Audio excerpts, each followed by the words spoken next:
All right, so we're having second thoughts on this. He gets them the way he gets them. That's why I told him, I trust you, I just don't trust Amazon. Got, you know, card expert here.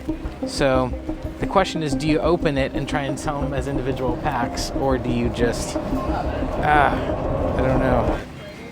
Think I should open it? Should you go for a complete set of a video game library, as in every single game from a single console's library, like the Nintendo 64? Always get the shot. I'm gonna give you my thoughts about this as somebody who has a complete set of the Nintendo 64 library. Dude, that beard is bearding today. It definitely is. It's growing on me. Ha! But as we do that, I'm gonna tell you about a game hunt that happened with quite the plot twist. You card collectors are crazy. Do you like roller coasters? Because you're about to get on one. Strap in, my friends. In fact, I would say that it's such a roller coaster that I'm gonna give a bit of a plot twist with the theme song. Mort.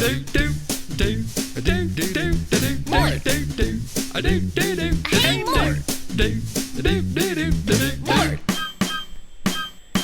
Mort. Mort. Hey, Mort. Go, Mort. We are here early, so not everyone is set up yet. This is the thing about swap meets. You start to get to know the grounds and the rhythm of the swap meet the more that you do it. And this one, there's a certain side of it that seems to be where I find most of the stuff that I'm looking for each morning. And that side is the least set up yet so far. Not only do I need video games today, I need some sunglasses. What do you think, Mike? Is this my look? I think it is. Spoiler alert, I didn't find any cheap sunglasses. Let me get a second opinion on that. Yeah, I'm gonna say no. Look at what happened next. This is a classic from the Retro Liberty days. Maybe not the first rule of game hunting, but the fourth or the fifth is you should always check the console. When you see a system, you guys gotta look and see what's inside. Maybe that should be the first rule of console buying when game hunting. There's a disc in here, Spec Ops. Stealth Patrol. These games were budget military shooting titles for like the PS1. I think one of them ended up on the Dreamcast. The series was like a dollar bin series that sold for $10 a game. They really were as generic as could be, and the quality was about $10 a game. You could maybe get a few minutes of fun gameplay out of them, but the mechanics were always so bad. Always check on what's under the hood of the PS1. You never know, or the GameCube. Or any console, you can check. This was a time when Medal of Honor and Call of Duty and basically anything with war and first-person shooter was incredibly popular. It's an interesting series to revisit today just in comparison to what was popular at the time, but these are games that really do not hold up unless you're curious, kind of like I am. Near, far, wherever you are. You guys like my square peg shirt? It's pretty sick, huh? Mike was just pointing out these guys here, which look to be like a Garbage Pail Kids, but for baseball. Anyone collect these when you were younger? This is my first time seeing them. What a delight. My kids, we've lost our Switch chargers a bunch of times. And so an official Nintendo Switch charger, $5. We just need these for the kids, so for the kids. Anytime I see chargers for consoles for $5 or less, I always buy them. I find consoles all the time, like Game Boy Advances, DS's, and the chargers are almost never there. So for $5, it's an always grab. How much? Link's Crossbow is a game that I do not have on the Nintendo Wii, and I'm sort of shocked that I don't. This was a pack-in that came with the Wii Zapper, and you could play this. It's basically like a really short demo of the Wii Zapper involving Link. It's one of those games that's just sort of a tech demo. I needed a copy, $5, why not? But it's never been known to be anything essential to Nintendo Wii or especially to Zelda. It's more just kind of a novelty item.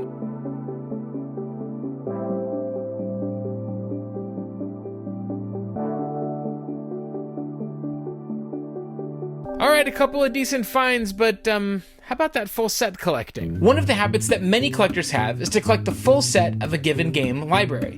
In my case, I've collected every single game, box and almost every manual for the Nintendo 64, which is the subject of this series. Reflection number 1 has to do with collecting everything and then selling it almost immediately as soon as you finish collecting the full set. For many collectors, it communicates that it's just as fun to go get the games as it is to have the games. Going on the journey of buying and collecting retro video games, or really any video game library, is just a lot of fun to do, especially depending on where you are location-wise. Some people don't have quite as many games at their disposal as other people do. Like here in Southern California, there's games pretty much everywhere. Which is not to say that either you love just the act of collecting or the games themselves. Really, for most of us, it's a mix of the two. But it does beg the question, what do you do next after you finish collecting a full set of a video game library? My second reflection is that collecting one full set does not mean that I'm necessarily interested in collecting another full set. A lot of people have asked, are you going to go for another complete set after you get the manual? And I've thought about getting the complete Sega Dreamcast library, but it really doesn't appeal to me to go for another complete set. In fact, a lot of the big heavy hitter Dreamcast games like Giga Wing 1 and Giga Wing 2 I've ended up selling off because I just don't have an interest in them. But for some reason, the Nintendo 64 library just appeals to me. I really enjoy looking at the boxes, reading the manuals, and even playing some of the games that are not really known for their quality. I wonder more about the automatic behavior of now you gotta go for another full complete set. For me, it just doesn't appeal. Now we should get back to the main hunting stuff because this is a pretty interesting chain of events that's about to occur.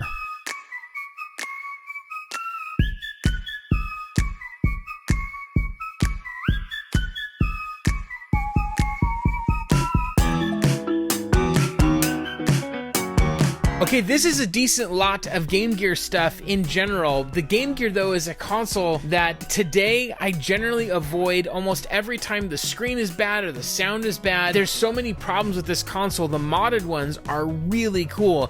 But as far as the games themselves, I have a soft spot in my heart for these games because I had a Game Gear in the 90s. One of my favorite things to do was to lay in bed on a Saturday morning and play Streets of Rage or to play FIFA Soccer, and loved that color screen. I was like, I don't understand why people don't love this. And then I would spend a fortune on batteries playing this game library and this game console. Today, even though it might seem valuable, it's just not something that I've ever found myself interested in. In fact, I sold all of my Game Gear games and my Game Gear a little while back. So I don't know, do you collect Game Gear? What's something that is essential to play on the Game Gear? Let me know. Let everyone know in the comments below. Hey, you should like, comment, and subscribe. And for doing that, here's a video of me running in place. I haven't worked out this much in a long time. Oh.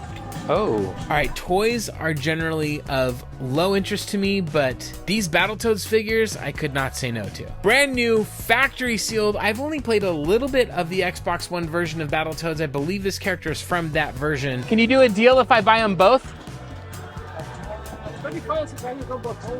Okay, I'll do 35. I enjoyed it. People dogged on it quite a bit. I thought it was like a fun game. I don't know what people were on and on about it with the game, but I thought it was a lot of fun. This character is really cool. This looks like it's brand new. Yeah. I just don't know anything about Magic. Let's talk about cards. I've just bought stuff that I don't normally buy, but taking the risk on it. I've got this brand new sealed box of one-piece cards. Cards are interesting because it is a whole universe of collectibles that I don't understand. It has crossover with video games. You know, like franchises like Pokemon obviously is the big one, but you know, there's Magic the Gathering, but now I'm seeing all these other subsets of cards. There's so much nuance to cards, so I'm out of my depth on this one a little bit. And as I'm learning, the big thing to do is to get a giant box of them and to hopefully get a pull of a very rare card, grade it, and then sell those individual cards for quite a bit of money. The box is very much sealed. What I do not understand is how people reseal and they do all kinds of tricky things so that if you find a box of cards at the swap meet, you are potentially taking on a bit of a gamble. Very curious about if I just made a smart choice or a bad choice, but you can see in there that everything is sealed. This box looks brand new, factory sealed. On my inspection of it, I could tell nothing wrong with it. I'm just thinking, I don't know, like it's a bit of a risk, but the vendor's price was $50. If this is all what I think it is, this is a great, fantastic deal. I'm gonna take the risk, I'm gonna go for it, and time will tell if I made a good choice, and you definitely want to keep watching because this story gets really interesting throughout this video. You'll see, it's a good one. Very happy for that as a start to the morning.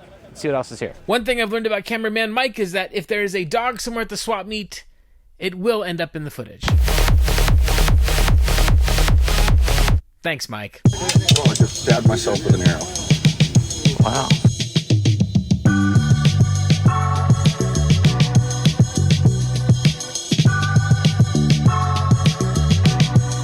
I'm honestly just impressed that your beard fit in any of that stuff. Okay, so we're walking up, and I see this stack of PlayStation games out of the corner of my eye.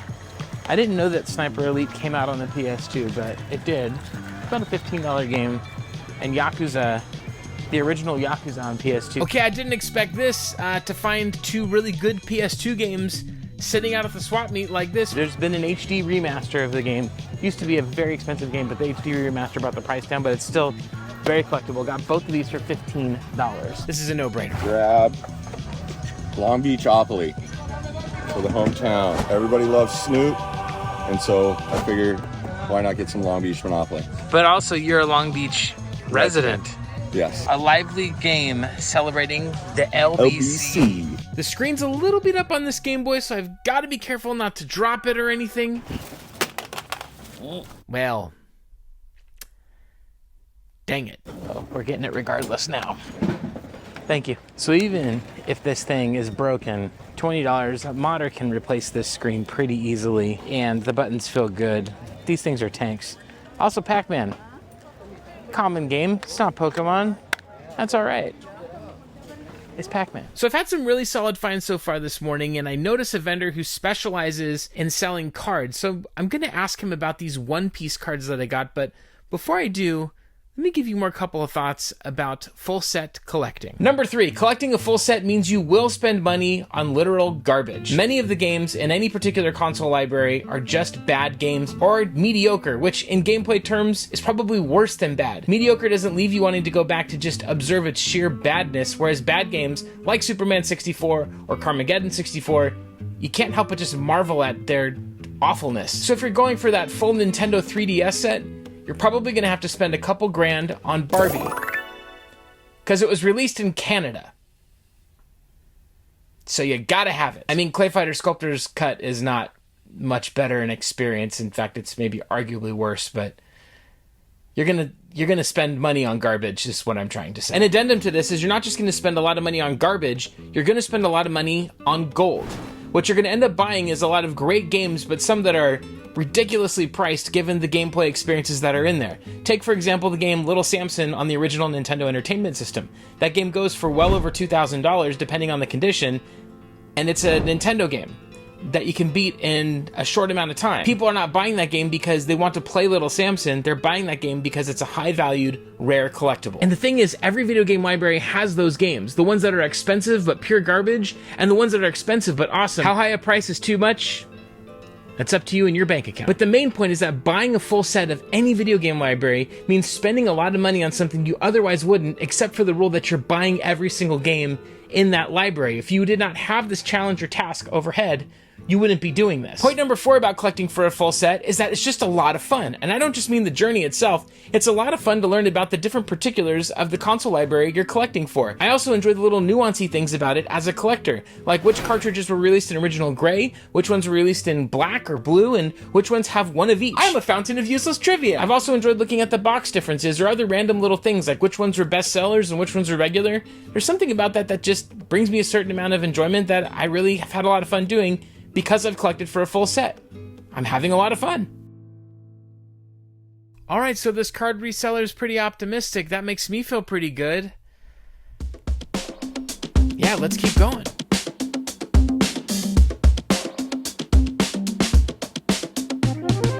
One of my favorite resellers of any swap meet is Marco, and we're going to stop at his booth and see if he's got any good deals for us this morning. I got this one, but this is not original. Oh, okay.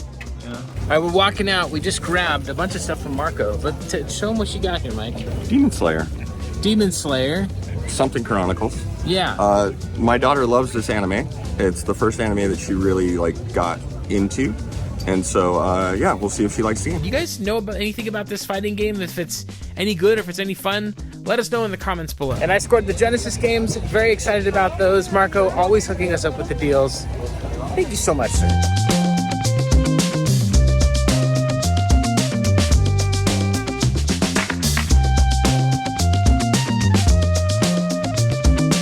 Alright, there's still more hunting to do, but I cannot shake this nagging feeling about the cards. I know the reseller said that these are legit and it was a good purchase, but I can't shake this feeling. I feel like there's something wrong. We're on the far end of the swap meet, which is not known to have a lot of game stuff. We're seeing a few things here and there, but nothing too wild. So like I said at the beginning of this video, we got here early this morning. We might have done that thing where we got here and it wasn't set up and we missed stuff. Yeah. But then we were over here when it just got set up, so we missed stuff. So we go back. Who knows? Or we might go back and find some amazing things. Look at that optimism. Look at that. I mean, we've already found the fun today. Mike's new name is Optimistic Mike. Yeah, that's not gonna fit. How much? 10 each. 10 each? It was amazing to see a bunch of N64 games out. I just got excited because I don't see them very much, if at all, anymore. 10 each. But the games are filthy. Like, I will have to do a lot to clean these up. Power Rangers Battle Racers is one that I've not seen out before. I have cleaned them with isopropyl alcohol. I have done everything I can, and it's still slightly sticky. However, every game is tested and works beautifully. Unfortunately, some of like the artwork here, like on NBA Showtime, NBA on NBC, is a little bit sort of worn here on the side label. Aladdin's great, but we got Diddy Kong Racing, a bunch of these. If I can clean these up, F-Zero X, this would be a really great find for the morning. This was the sequel, really, to NBA Jam, the heir apparent. I have this on the Dreamcast as well, which is my preferred way to play this game, but it's still great. If you like NBA Jam, I mean, it's a midway sports NBA Jam game, so it's worth picking up. Not one that people talk about very much. 80 bucks, right? Yeah, 80. Okay, 1, 2, 3. Perfect. Thank you, sir. Appreciate it. Unfortunately, the labels on some of the other ones were even worse, like Diddy Kong Racing right here. I got this one priced at 20 bucks. This is like a perfect swap meet example of, you're gonna find these games are filthy, but you've got games in there that are really high quality games. Even if this doesn't end up being in good condition, or don't work or whatever, it's still very much worth the risk. I mean, as soon as I saw my whole face was like, Mike, start recording. Let me tell you about my Whatnot channel that we've been doing. My Whatnot, was it channel, page, whatever. They have not sponsored this video or anything. This is just me telling you about what we do. Every 2 weeks, me and the Camel Crew have been doing Whatnot. I usually try to do $1 starts on everything. And I have had stuff go way below market value on our Whatnot, and we're just having fun. We are randomly singing show tunes. Come over, even if you don't buy anything. I don't care, just come hang out with us. Be a part of the chat. It's every 2 weeks on Whatnot. Bookmark Mort's Garage. You will not regret it. Last game in this set was F-Zero X. Works flawlessly, but that label, this is the 7th grader variant version of it. I still love the N64. It's one of my favorite sets of all time for so many reasons, and I love just looking at the boxes. I love playing the games, but should you go for a full set of your favorite console? Let me give you a couple more of my thoughts right now. Thank you, Mort. One of the more controversial aspects of collecting for a full set that I've noticed as a personal reflection is that I still get a certain amount of joy even if I don't play the games all the way through or even very much at all. I'm someone who still enjoys looking at the boxes. I like looking at the goofy artwork, the early 3D rendering of what these characters look like when we were wowed by polygons coming from sprites into how these games looked. And I know in hindsight, it certainly doesn't look as good as it once did in the past. These games have not aged very well, and I'll be the first to admit that. However, I still enjoy it. There's almost a sociological component to it. Every time you went into a game store and you saw the cover of a game and you looked at the back, the job of those things was to get you to make the purchase. So what appealed to the attitudes and to the buyers at the time? Well, the game boxes had to reflect that. Was it the characters themselves, like Nintendo first-party franchise characters like Mario and Star Fox? Or was it the 3D graphics that was blowing our minds at the time? Or is it some other aspect that made us interested? Whatever it was, these games are a bit of a time capsule in and of themselves, and I personally get enjoyment out of just looking at what that time capsule reflects. My final reflection on collecting a full set of a video game library is a bit of a sobering one. When does it end? For example, once I get that manual, do I then make sure that I have every controller variant? What about every controller variant in box? What about the boxes that are the greatest hits variants versus the regular ones? Or what about some of the random boxes that were store exclusives that are almost impossible to find, like for Rampage or for Tarzan? Do I need to go get those ones now too? Or what about the consoles themselves? Do you go for every different colored console and make sure that it's complete in its original box? Or What about getting every cartridge variant? What about the not for resale carts? What defines the end of collecting a full set? I don't know. I don't really have a good answer. What I can say is that having a defined goal as a collector for what I'm looking for and trying to go for that defined goal makes collecting more fun because it's more targeted. There's an objective in mind. And from a perspective of telling stories around collecting video games here on YouTube, I think it makes the videos more emotionally compelling and interesting. I guess what it all comes down to is that I have been having so much fun collecting towards a complete set. And for me personally, having an end goal in mind of collecting a full set has made this so much more fun. It's made this so much more enjoyable than I think just randomly collecting different stuff for the sake of collecting different stuff. And yet, once I get that manual, it's all going to be over. What would you do if you were in my shoes? How would you define a full, complete set?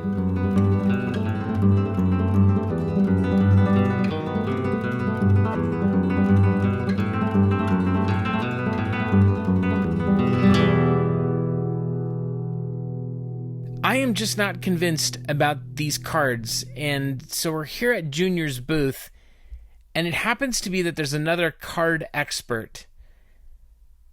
And he says some things that are about to make this really interesting. I'm not sure if the box on it is super jacked up or if it's in good shape. Plastic here is open. Plastic here is open. You see me not knowing cards, but the biggest offender is there's tape around it. But Junior saw these cards earlier in the morning, and he points out that there's a piece of tape. I don't know how I missed this. Some on the bottom of the box. And as we look closer, there's parts of it that are punctured. We've got a card expert here. We've got, card expert here. The question is, do you open it and try and sell them as individual packs, or do you just... I'm left with this choice. I can try and sell them as is, insist that they're sealed, but then I risk angering some card collector who does know what they're talking about, and that would not be good. I'm not here to do that. I just wanted to find a good deal and put some money towards the manual fund. You think I should open it? What do you think? Should I open it? What would you do if you were me? Would you open it? Apparently what people will do is they will sometimes buy these, they will open up the pack, pull the expensive cards, gently put them back in, reseal it, and then send it back to Amazon or other retailers that they buy it from, and just say, oh, I don't want it anymore. And it's super scummy, super scammy. Don't do this. But here we are. I will open it because, again, there's going to be other people out there Yeah. know about One Piece, and they're going to be like you, like very skeptical, and they're not going to want to buy it. Right. Once the package is compromised, Then what? It's not really. Yeah. Okay. All right. I suppose. Yeah. I'm doing it. Here we go. For your sake, I hope they are sealed because... Sealed, baby. No! Opened! Oh, I got hosed. Can't blame nobody other than Amazon because that's how Amazon is. Let's see. Yeah, no, Open. See what they left inside. Open. Here, you see. I don't know what's. Get them from Amazon. Well, they left the good one. They left the. How much is that? That one right here is a star. So, yeah, you're looking at a good. Do you want to buy them from me? A good $20 card. Do you want to buy the box from me? Let me look it up. Maybe they don't know. Mom said, hell no. Let's see. Well, I'm glad we opened them. We solved this one. Of course, I'd be all excited this morning. It's a $15 card. $15. All right. So I don't know what really went on. 25 sold, 25, 22. Okay. So there's half of your money. That's fair. Yeah. So they left you with a something open box but complete. Okay. So whoever did it didn't do it right. Maybe they're trying to complete the set and they already have them. They're probably just looking for the manga, which is $3,000. Like it's crazy. Some of the cards that you can pull in this are worth stupid money, just like video games can be. But this is the state of collectibles in 2024, is that all of this random stuff is ultra collectible and ultra desirable, and if you pull the right card, it could be worth, a mortgage payment or two. Except in California, maybe it's just your utility bill. Well, my friend, do you want the box? For how much? You tell me what's fair. I'm out of my depth, and you're talking to my friend here, so I'm going to trust whatever you say is the right price. I know everybody needs to make money. So Well, I would just like to not lose money. I don't know. What about $70? I get 20. that's fine. You want to do it? I mean, what about $100? That's what I meant to say. It came out as 70. 70's cool? I'm fine with that. That's good. All right. Well, this was a different kind of a morning, but actually I think this made the video way better that it turned out this way. This is his stuff right here. So if you like anything, maybe No. you got 70 toys. Yeah, this- Oh, do you want to do a trade? There's so much stuff right there. Let's do a trade. No cash needed. What about for the 3DS? The small one. 90? So I'd owe you $20. Want to do that? Let's do that. We're good. All right. We're gonna make it. It's gonna be okay. Junior's booth here has come through big time. Let me show you what we got. We did. How much did we want in this box again? $5 for you. $5. And this is the refurbished Wii U box. This is not something you could get in stores. So I don't know where this came from. So I got a Super Scope and I wanted to play Yoshi's Cookie, but I haven't seen it anywhere for sale. Junior's got one today for $10. We're doing 15 each on these beautiful condition PS3 controllers. 30. So 30. We're doing $10 on the Action Replay Power Saves for 3DS. 15 on Rampage. 30 on Doom. We're at an even Yeah. $100. Really? It's an I even. feel like I owe you more. So that was a bit of a roller coaster, some twists and turns, but I'd say in the end everything came together pretty well. So thank you all for being here. I'll see you on the next one, and there's a lot to Mort. Hey, it's Taco Man! How good are tacos? Oh my gosh, California carne asada is insane. I'm a pollo guy. Go anywhere else in the United States, you cannot get carne asada as good as it is in the state of California. Oh, and pico de gallo. With some guac. I love guac. Not too spicy. Flour, corn, flour. Hey, stop talking about tacos. Oh, I'm sorry, Mr. Business. Always about the business. Stop talking. Him or me? Yeah, I just love talking. Both of you, stop. I've been patient. We agreed on a price, and you've only paid $1,000. That's a lot of cash. You could buy a lot of tacos. Ooh, yes, tacos. Should we talk about tacos more? Stop talking about tacos. I think he's pretty serious. Okay, wow. Don't do anything crazy. I told you if I didn't receive the full amount by your next video, there would be consequences. I would burn the manual and would raise the price.